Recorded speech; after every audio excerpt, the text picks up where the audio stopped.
The Virginia Gazette for January 8, 1767, contains an ad for a Williamsburg cabinet maker claiming spinets and harpsichords made and repaired.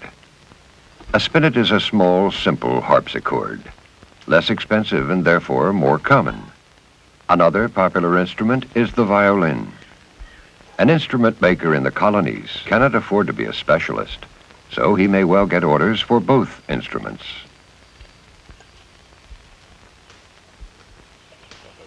The first step in building a spinet is to boil a piece of seasoned walnut for several hours to soften it. Then it can be clamped to a curved form, and when it is dry, it will remain curved. Master craftsman George Wilson undertakes this one winter day, along with his journeyman Mark Hansen. Meanwhile, on a more delicate scale, his other journeyman, Larry Bowers, bends the sides for a new violin. These must be properly curved to fit the form precisely.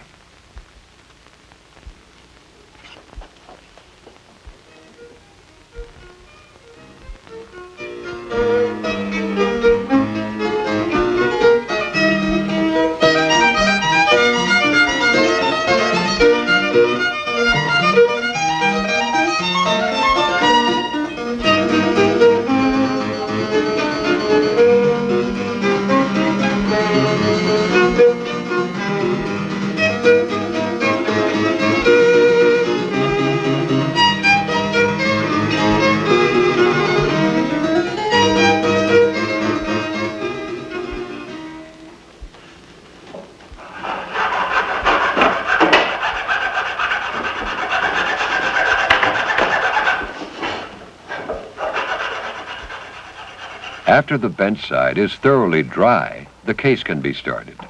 Mr. Wilson uses a template to mark out the shape of the bottom on a blank, made up of spruce planks that have been glued together and planed smooth. This will then be sawn to shape, and the case sides built up around it.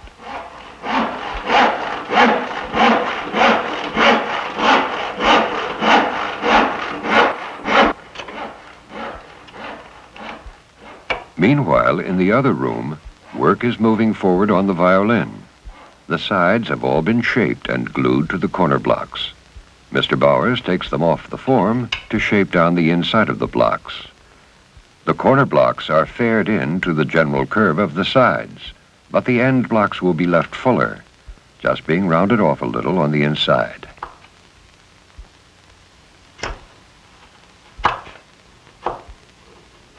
There are many skills involved in building musical instruments. Mr. Wilson talks about one of these. Probably the most important aspect of making instruments is the ability which the builder develops in choosing his wood. You have to really learn how to pick wood out above everything else and how to thickness it according to its particular hardness and texture. This is where building becomes really an art. It can't be put down in terms of specific measurements because the wood comes from trees and these all grow to a different degree of hardness and weight depending upon where the tree grew. It all depends on the experience of the builder and his judgment.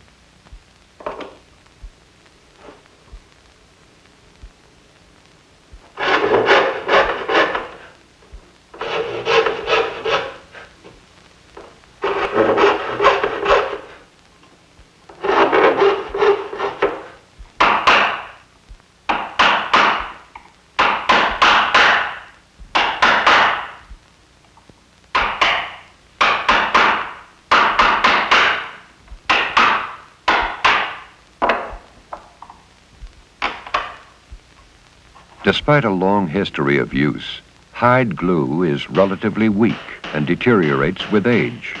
Thus, mechanical joints were developed which hold themselves together in one direction without relying on the glue. The most common of these is the dovetail joint. In this type, the two pieces of wood will be slipped together sideways and, because of the dovetail shape, will not pull straight apart. However, in fine furniture, one seldom wants to see such joints. So, on the spinet, this method is limited to the spine or back of the instrument. The visible portion will eventually be covered with a molding. That's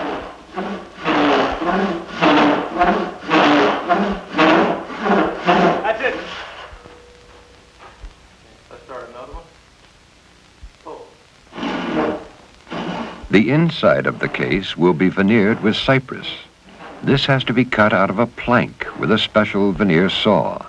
This saw has no set or spread to the teeth, the back being tapered to prevent binding.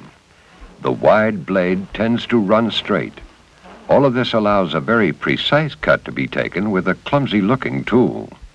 Mr. Wilson uses a tool called a toothing plane to prepare the bent side for the veneer. This roughs up the surface so the glue will hold better. Then they apply glue to the cypress panels.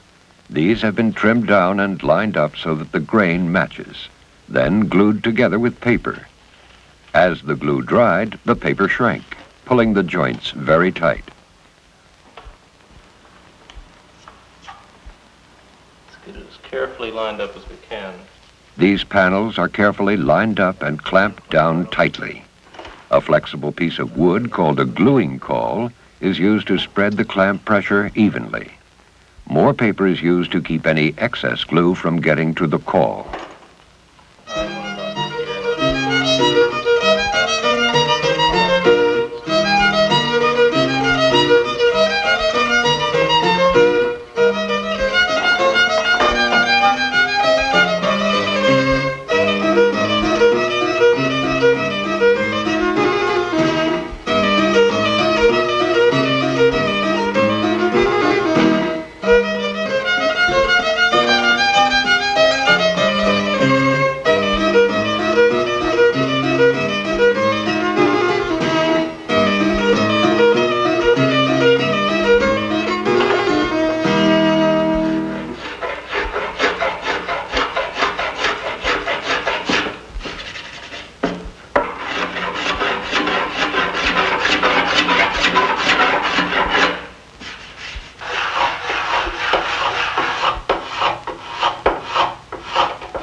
Additional strips, called liners, are installed along the edge of the violin sides to provide more gluing surface for the top and back.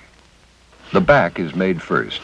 It is made in two pieces, but these are sawn out of a single piece of maple and book-matched, that is, opened up like a book. This gives a symmetrical pattern to the back. They are glued together to form the blank.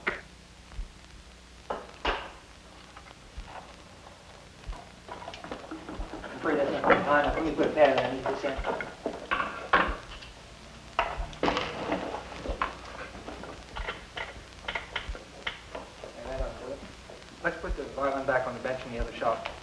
Okay, hold her steady now.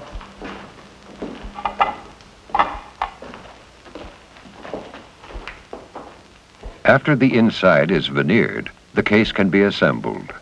In cabinet making, the mechanical joints and hide glue are strong enough to hold the piece together. But a spinet has to withstand string tension, so nails driven through pre-drilled holes are used to back up the glue joint. These also serve to clamp the odd-shaped pieces until the glue can dry. Wood screws, which require considerably more hand labor, are too expensive for this use.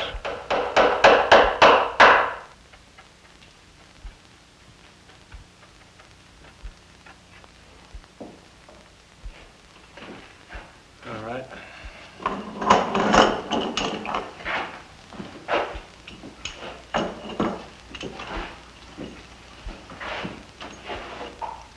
Because Mr. Wilson is not going to veneer the outside of the case, he doesn't use dovetail joints on the other corners. Simple miter joints will be used. The extensive internal bracing will serve to strengthen them. He glues on temporary blocks to help clamp the corners. These can be chiseled off later.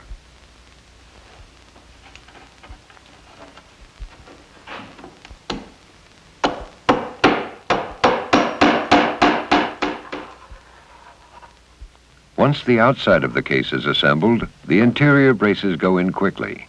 These help hold the miter joints together, but mainly serve to keep the case from collapsing under the tension of the 54 strings.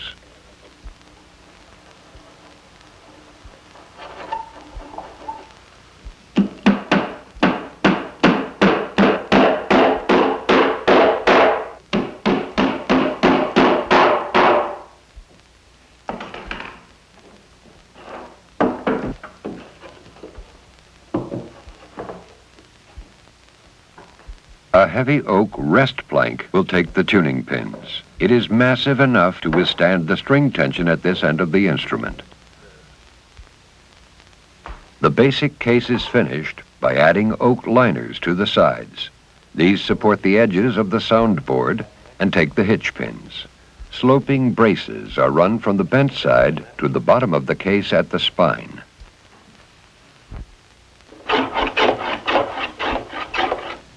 The back of the violin is usually made in two book-match pieces. This gives both a visual symmetry, but more importantly, an acoustic symmetry to the instrument.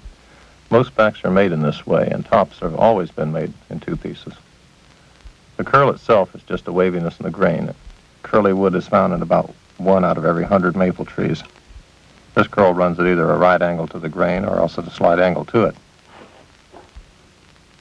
The old masters didn't necessarily choose the most intensely curled wood because curl in itself is somewhat detrimental to tone.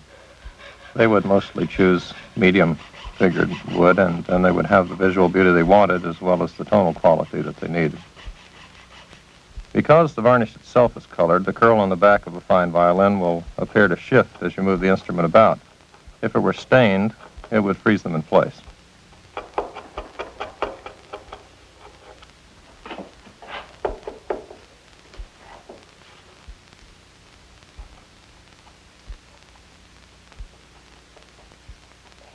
The keys are cut out of a large blank made of glued basswood boards. Mr. Wilson draws out the whole keyboard using an ivory ruler. This method is much better than trying to make the keys individually.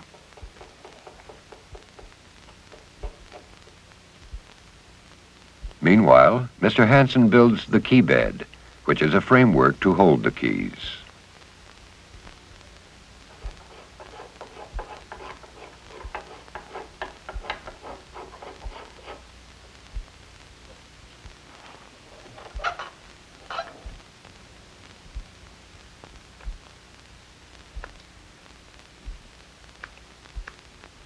Drawing straight lines on the wood and looking at them from a low angle allows the craftsman to find any bumps or irregularities in the arch. These are removed with violin planes. After the keys are drawn, there are a number of operations to be carried out before they can be sawn apart. Among these is cutting mortises across the front of the sharps. Mr. Wilson does it this way because it's an awkward place to get a saw.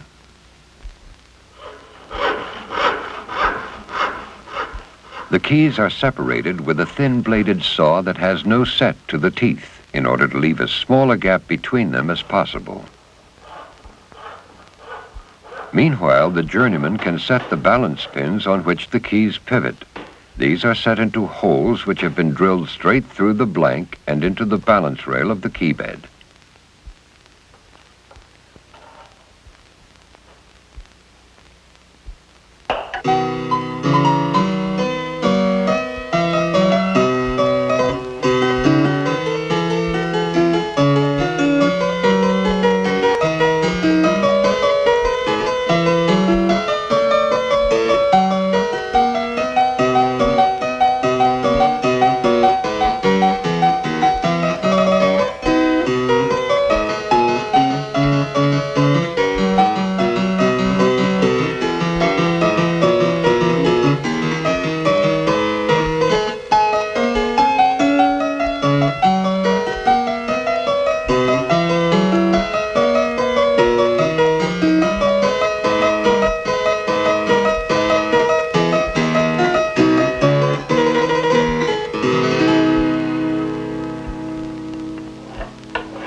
Symmetrical.